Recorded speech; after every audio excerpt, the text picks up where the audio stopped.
Gurango. Welcome to our show, Joey. Thanks, Toti. Thank you. Real quick, your company, what's the background of your company? When did you start? Where are you based? Gurango Software is actually sort of a version 2 of my company. I came back from the United States in 1991. Okay. I started my first Philippine-based software company at that time. Is Gurango based in the U.S. or is it based in the Philippines? It's okay. Philippines. But when you said the version 2, what was the version 1? Yeah, when I came back from, I grew up in Seattle, Washington, and I came back here specifically because before the whole trend for outsourcing and offshoring was even a term, we decided to open up a branch here of our U.S. company because we wanted to hire Filipino programmers at a lower rate than we were paying our American programmers. Okay.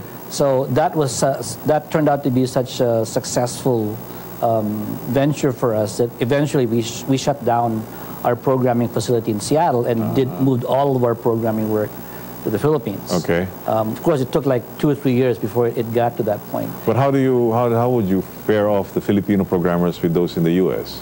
Well, at that time, I've always been involved in what I call niche, markets. And back then, believe it or not, we were involved in developing database applications for the Macintosh. Okay.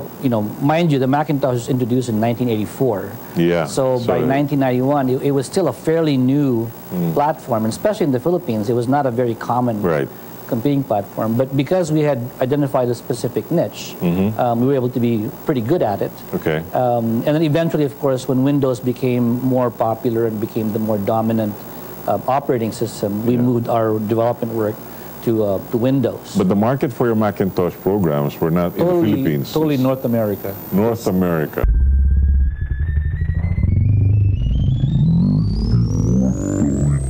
We had no local market.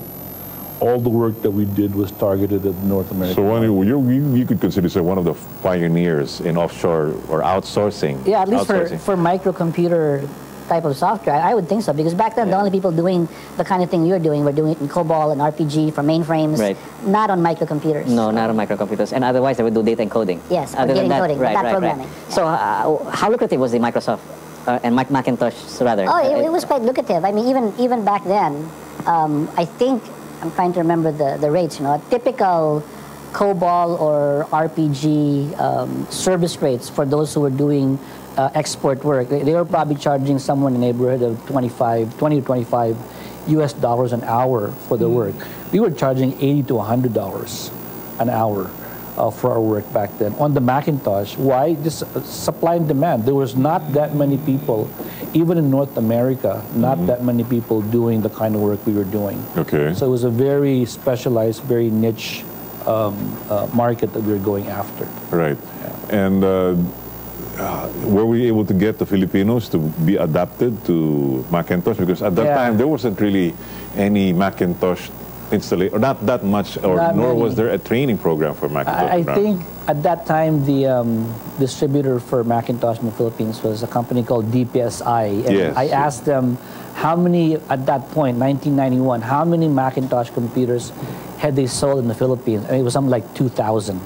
That was it, and so all of our Macintosh computers we were bringing in from the U.S. and we had to train. I mean, nobody had the skills. Okay. They had basic programming skills, but not on the Macintosh. So we would put them through 3 months of training. But originally, you had your shop set in the U.S. Yes.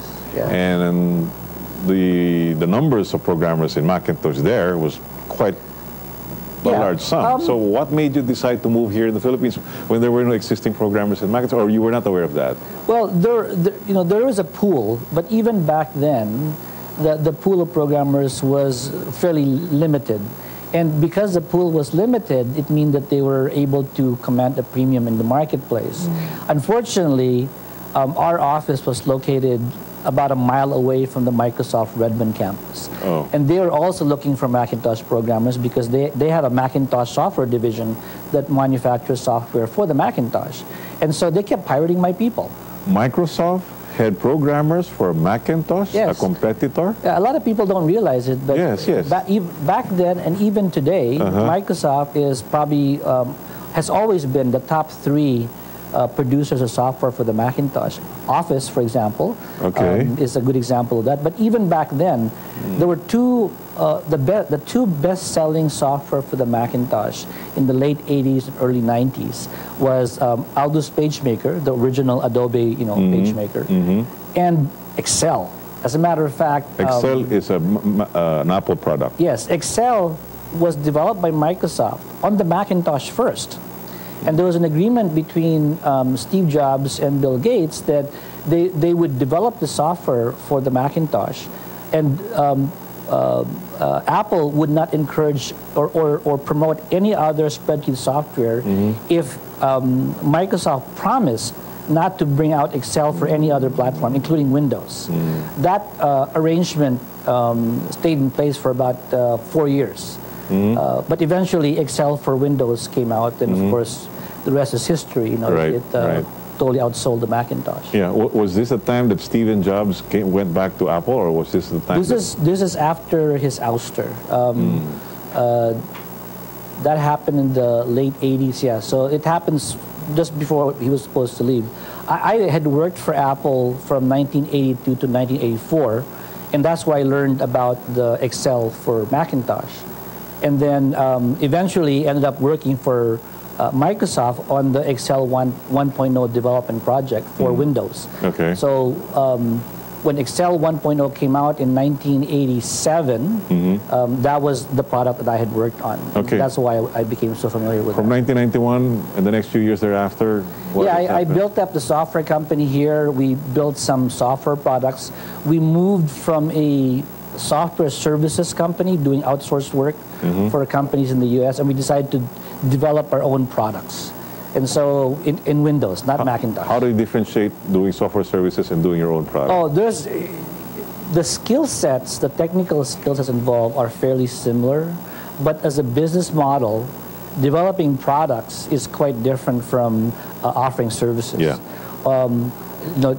Just 2 main differences. It's much easier to get into a service business because all you have to do is you have a computer, you have a programmer, you're in business. You can start making money. But that's just for a specific program for a particular clientele. Yeah. You can start doing outsourcing work and stuff like that. But with regards to a product... Yeah, for a product, you have to develop it, and usually a development life cycle of a product could be in the months and sometimes years. Yes, yes. Like in our case, our very first product, which we developed in 1994, it took us 2 years to complete it before we could sell our first copy.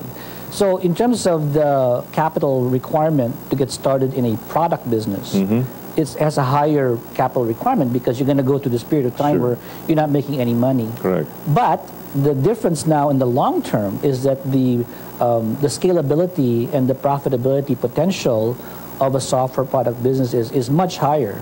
To give you an example, even today, if you look at our industry, software industry in the Philippines, the typical software house in the Philippines generates somewhere in the neighborhood of $16,000 to $20,000 US a year per programmer. Those who are involved in export services. Contrast that to our company, which is a product-based company, and we're generating more than double that per person. So in other words, you can ramp up your revenues more quickly without ramping up your headcount. And this is very important because the truth is, even though we have a very strong and growing BPO industry here, there is something limiting it, and that is the number of people involved. For our BPO industry, for our services sector, to double the revenue it can generate from export sales, we have to double the number of people who are working in that industry. Whereas for those of us who are involved in products, we just have to double the amount of software we sell, not necessarily the number of people we have to offer. So our cost of sales are fairly steady. Our cost of goods. Yeah, so whether we sell 1 copy of our software or 100 copies of our software, our operating costs stay the same. Yeah. Okay. That's the difference in scalability. And what kind of products are these that you have developed through the years? We started out doing a project accounting software in the 1990s.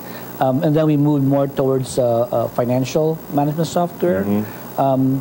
The current company I have now, which I started in 2003, by the way, that first company that I had in the Philippines was eventually acquired by Microsoft. That's how I ended up working for them again. They bought my company, okay? Which is based here in the Philippines. It was a US-based, a Philippine-based company that was bought by Microsoft. Actually, that company, our headquarters was in Seattle. Correct. The Philippines was was this like a branch office. A branch office. Okay. So that company was acquired, and that's why I ended up working for Microsoft again for a few years. Okay. But when I started this company, you know, we started in 2003. 2003. Same concept. evolution. We started out again as an outsourcing company, doing .NET programming work for companies in the U.S. Because at that time, 2003, .NET was sort of pretty new, new concept. So we started out that way, but as I did the last time, after a couple of years, I said, you know, I don't want to keep doing this outsourcing type of business. I want to develop products so we have our own intellectual property. Correct. So at that time, we decided to focus on human resource applications. Okay. So we do HR, time and attendance. We do leave management systems, payroll systems. Right. But the niche that we are catering to are companies that have multinational operations. Okay, moving from services to product development, what were the challenges that you encountered? What were the pitfalls, if there were any? I think there are two main challenges when you try to make that transition. You know, and by the way, all successful software companies eventually become hybrids. Become hybrids. You can't be a pure product or a pure services. If you want to be successful, eventually a certain percentage of your revenues will have to come from IP, intellectual property, and a certain percentage will come from services. Okay. The difference is where will the majority come from? Of the revenue. And our goal, which we've been able to accomplish, is that at least 60% of our revenues come from licenses and fees that we can derive from our customers without delivering any services. Yeah. Okay? The 40% is basically exchanging hours of our time for dollars. Okay. That's what makes us, you know, technically a product company. But there are two main challenges when you have a service company and you want to transition to a product company. One is culture. Okay, that's a very important factor to keep in mind. The corporate culture or the working culture of a service-focused company is quite different from that of a product-focused company. I guess a real easy way to differentiate it is your outlook. As a service-based company, it's short-term. We've got to deliver this project now. We have a deadline to meet. We're going to keep this customer satisfied. Very single customer focus, because you're normally serving one customer at a time, but very short-term focus. Customer wants it done by this date. If you don't do it by that date, you get penalized. So everybody's mentality in the company gets focused on that. You know, a product-based company has a longer focus, simply because whenever you develop a product, first of all, it takes time. First of all, you don't have a chance to get it right more than maybe a couple times. You can get wrong maybe once, but you get wrong twice, you're out of business. So you have to put a lot of thought into it, a lot of forward planning. Typically, you're looking at trends in your market that are in the 12 to 18-month horizon. As they say, there's a saying which actually was attributed to Steve Jobs. I read it in this book recently. There's this hockey player in the U.S. is a very famous hockey player. His name is Wayne Gretzky. And he had a very popular saying that he says, you got to skate to where the puck is going, not to where it is. You got to go where you think things will be in the future, and that's what a product company has to do. I cannot be developing software based on the environment that exists today, technologically or whatever. I got more questions for you, but we got to pause for a break. You're tuning in here to Business Portal for this segment of Trends Analysis, and our guest today is he's the Managing Director of Gurango Software, and also as a member of the Board of the Philippine Software Industry, and our topic for this episode is the software development opportunities for overseas. Do stay tuned for more information.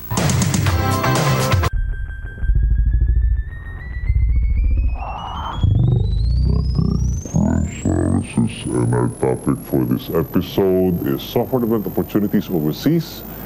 And our guest is the Managing Director of Gurango Software, and also he's sitting as a board member of the Philippine Software Industry Association, Mr. Joey Gurango. So, switching from services to product development, initially you needed a what we say a longer financial backup, especially when you need the development. Definitely, because you're in product development, you cannot be developing based on where the technology or the trends are today. Yeah. Okay. I'll just give you a really good example. The software we're developing today that we're going to be releasing in the next 12 months is already being developed for Windows 8. Okay. We have to, because if it's going to take us 6 to 18 months, for example, to develop the next version of our software, we can't be focusing on just Windows 7, which is out today. Correct. Okay. So you collaborate with Microsoft on a regular basis. We have to be very switched, very plugged in to the different technology providers like Microsoft that we are building our software on. So today, for example, you probably heard a lot about cloud computing. So anybody who's developing software today that is not aligning themselves with at least one of the major cloud computing platform providers is going to miss the boat. Because in 12 to 18 months, everybody will expect, or our customers will expect, that the software that we produce for them can be deployed in the cloud. Okay. So because we're primarily a Microsoft partner, we've allied ourselves with the Microsoft Cloud Platform Initiative. There are others out there, but we're supporting solely the Microsoft Cloud initiatives. Was it a natural switch or shift from doing services to product development? No, it's not. It's not a... this is one thing I tell a lot of aspiring software entrepreneurs. If I had to do it again, all over again, I would start from day one as a product development company. If that's where I end up wanting to be, I would start that way. But because of financial requirements, it's much easier to make money in services, so you can make a profit right from day one. We chose that route. But the other part of it also was that the kind of skill sets that I needed to develop the products were not easy to come by, because they were quite advanced, quite specialized. So the 2 years that we spent as a services company, we actually used it as a way to build up skills on somebody else's expense. Because otherwise, if we hadn't done that, then we would have to fund that learning on our own, because we would have no customers. So it is a different mindset. As I mentioned, the culture of a product-based company, software company, is different, and of course the financial requirements are different also. As a software product, now that the internet is really prolific, the likes of YouTube, Facebook are just developed during college. What would you say that, was that a different kind of niche? Were they able to come in rather late? Like, for example, when Yahoo was popularized in the mid-90s or the late 90s, there was a Filipino company called Yehe. Yes. And they tried to serve one for the local market, and I really don't know what has transpired from Yehe. And even Yahoo is already being considered...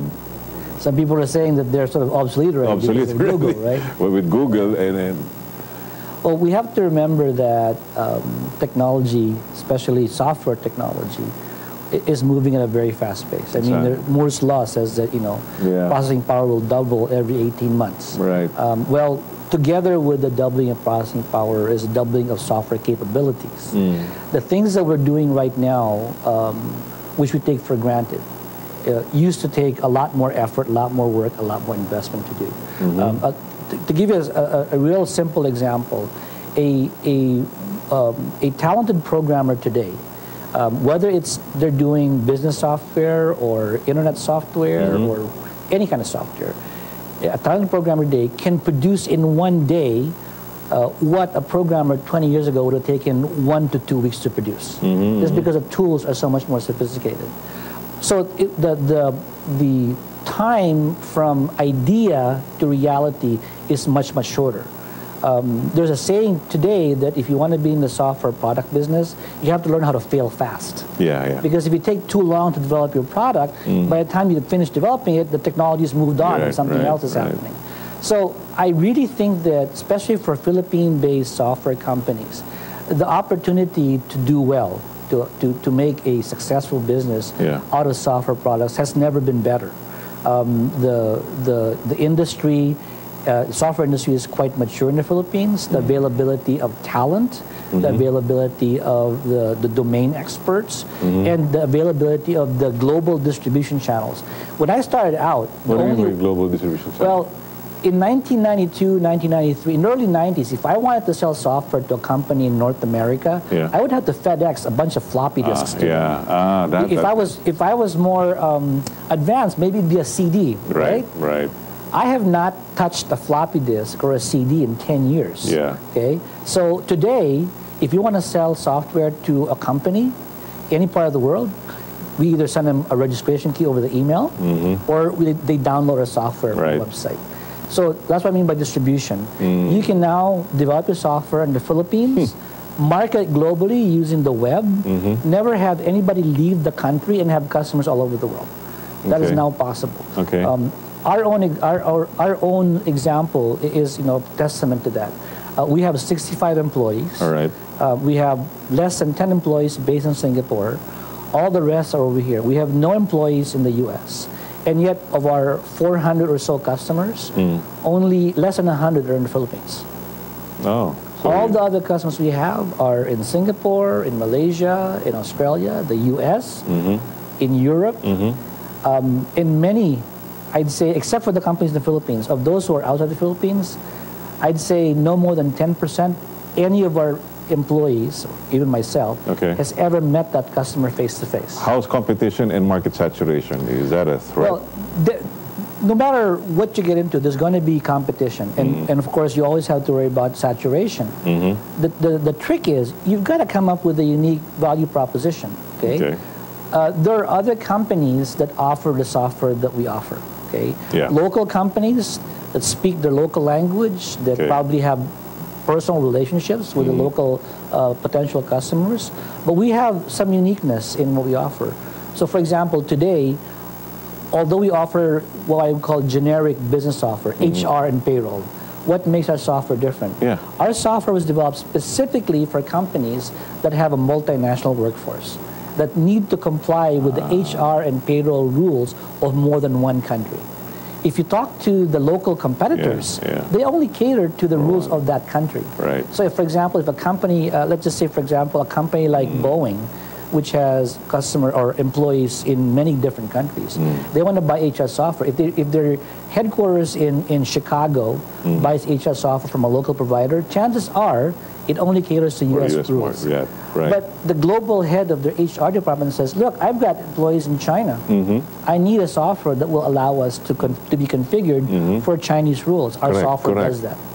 That's where our unique value proposition comes in. And how are you able to do that, given the different requirements and different procedures and policies as far as all these other countries are concerned? That's not easy. No, it's not. It's not, and that's where the design and engineering of your software comes in. There are two hallmarks of modern software, which previously, in the first and second waves of software development, was never considered because it was still in its infancy. But today, there are two hallmarks of software, which if you're going to be in a software product business, you must always keep in mind. The first is that your software must be global. In other words, it should be translatable to any language.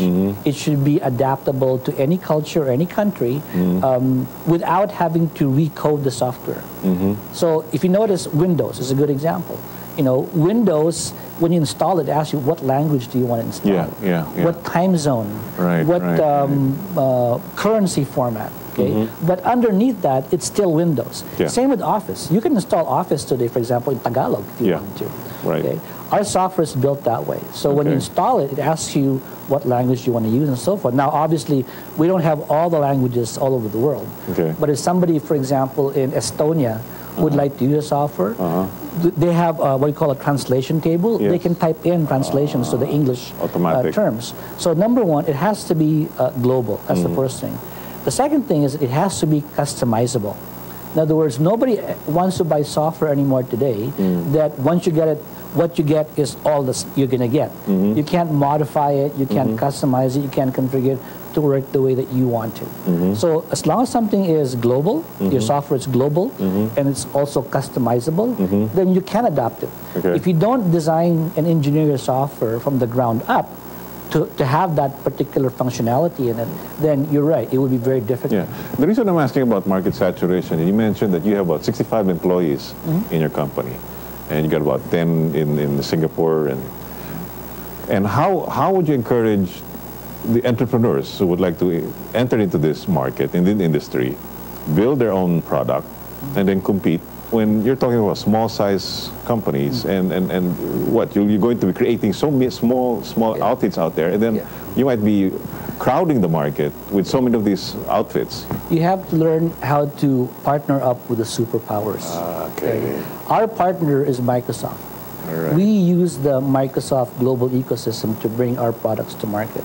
90% of all the sales we make are because of referrals from Microsoft. We make sure that their network, their ecosystem, the Microsoft employees, the sales force, the other partners are aware of our software, and they help sell our software by referring. Okay? Yeah. That's for us specifically. But there are many other ecosystems out there, many other superpowers out there.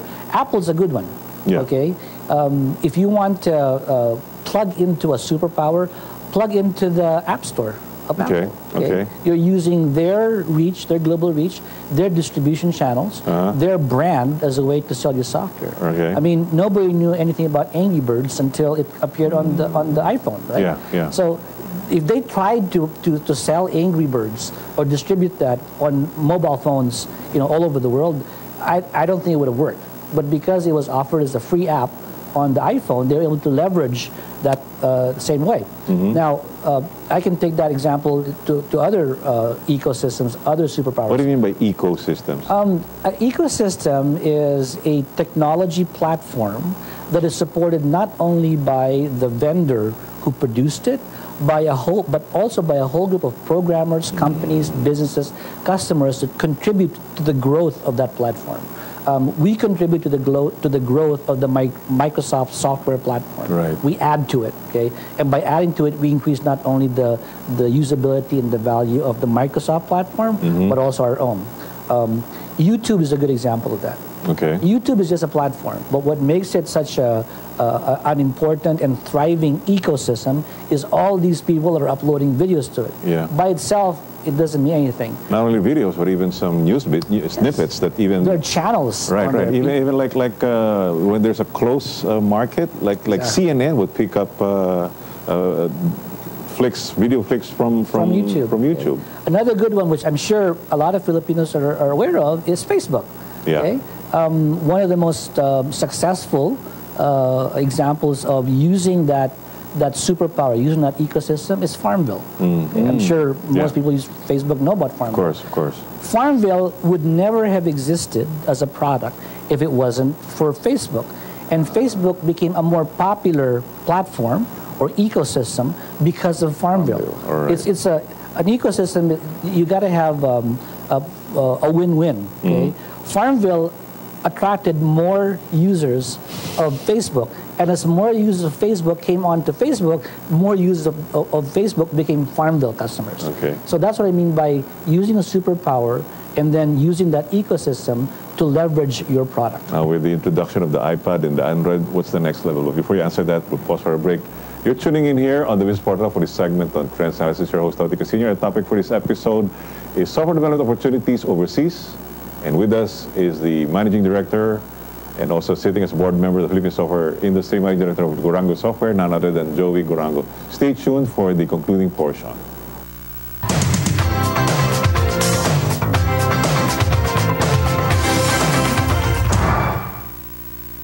GSAT, direct-to-home TV. Watch the world whenever, wherever. No boundaries. It's more than the basic. GSAT High Definition. Get high with HD now. Catch your favorite sports, watch your favorite movies, and get live entertainment. Upgrade your lifestyle. Get digitalized with GSAT HD.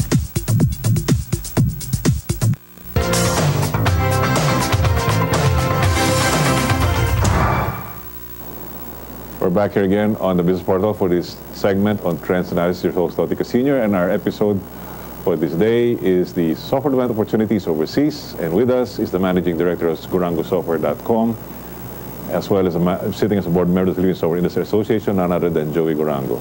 So, Joey, you're saying that you got to tie up with the big players just to be able to survive the market. As what you cited earlier, the example with Farm Bill and Facebook. What about the next level? Now that Apple has already introduced iPad and the other competitive products are offering Android, and then there's cloud computing. What's the future like? There's, in my opinion, the opportunities for developing software products, we're now in what I call the third wave. Okay. The first wave, which is what was happening in the 80s and the 90s, were what I would call PC-based software. In other words, you develop products specifically to run on personal computers, servers, networks, but it was still a fairly closed system. Running business application programs. Mostly business applications, but also some consumer, but generally business. Right. Okay? The second wave is where we're at right now, which is running software products on devices, mobile devices, iPad, iPhone, smartphones, Windows phones, Androids. That's now the second wave that we have right now. I think the third wave, which is coming up, which is going to actually be a combination of the second wave and the cloud, is where the next big opportunity is. Right now, there are applications that run on the web. Most of the recent hits, for example, Google, Amazon, YouTube, Facebook, Twitter, these are primarily web-based applications that have been extended to devices. So now, I think I read somewhere that more people now use Facebook on mobile devices than on actual personal computers as of today, because everybody's now using mobile phones and even the iPad to access Facebook rather than the actual computers. And I think that trend will continue. Okay?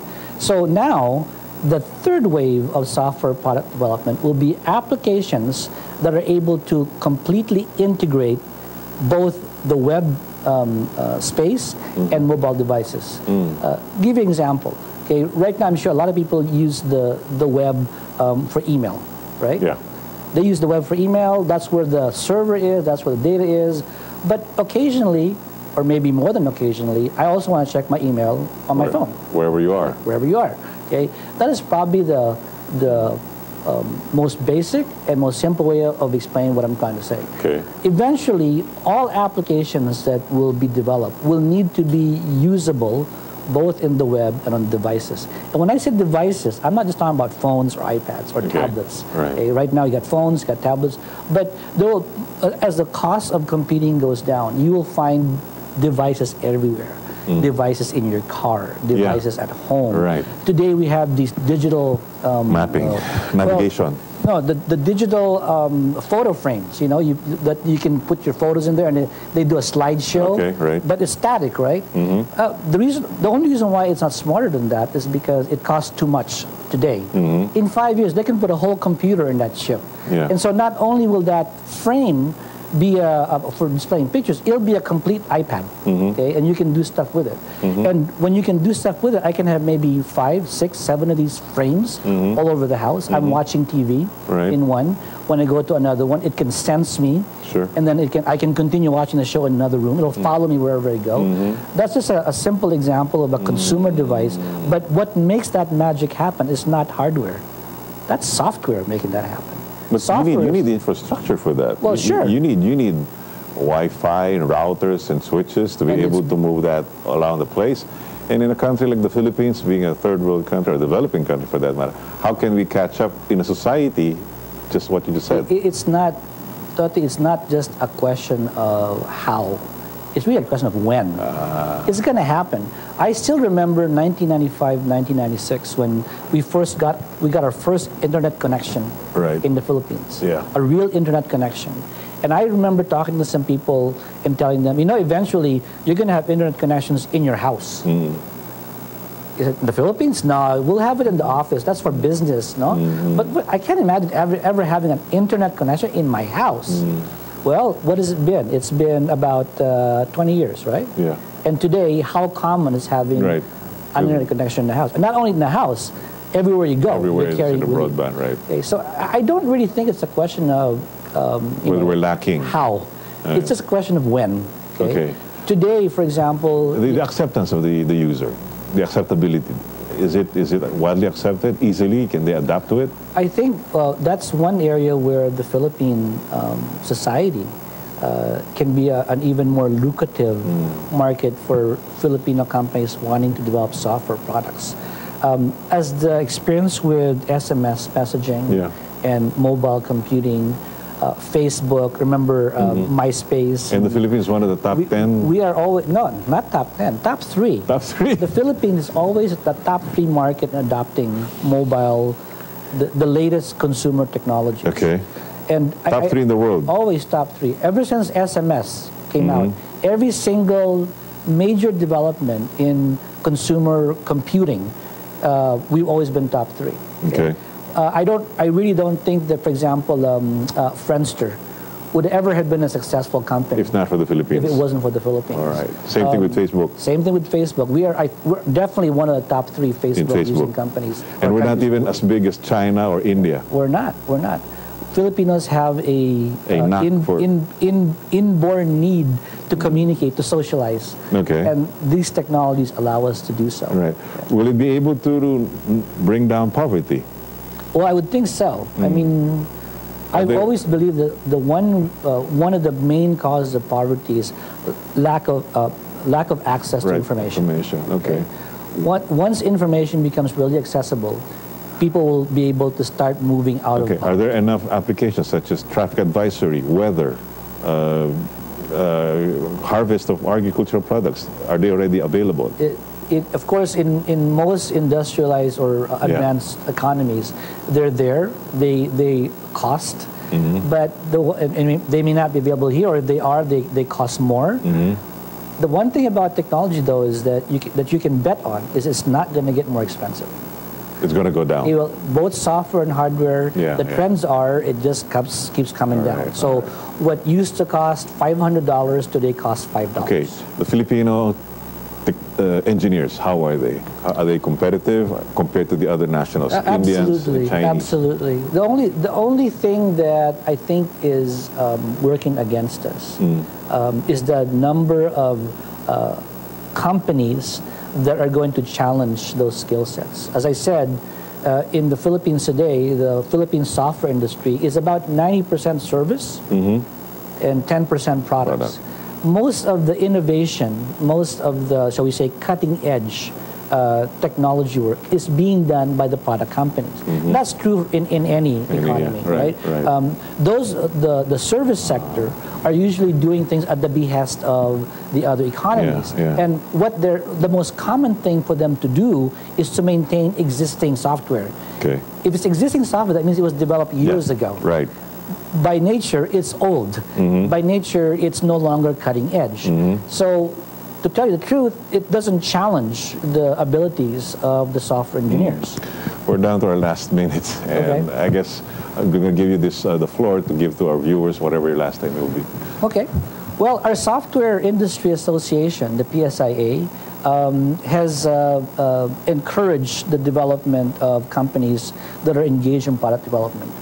Our goal for this year is to identify 10 local software companies that we will assist to take their products and their business global.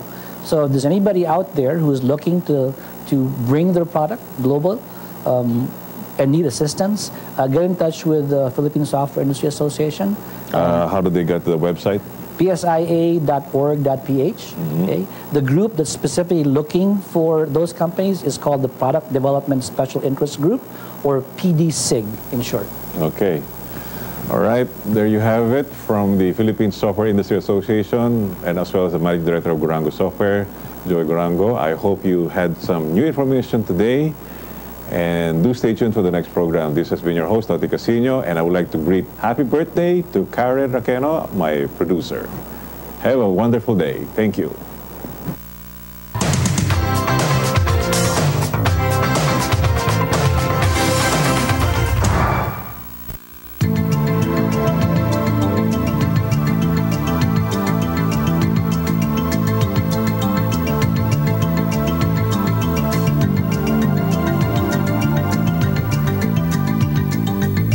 In our market-driven economy, it's our obligation to build wealth over our lifetime, generate enough resources so that we can be financially independent and share our bounty with our community. Obligasyon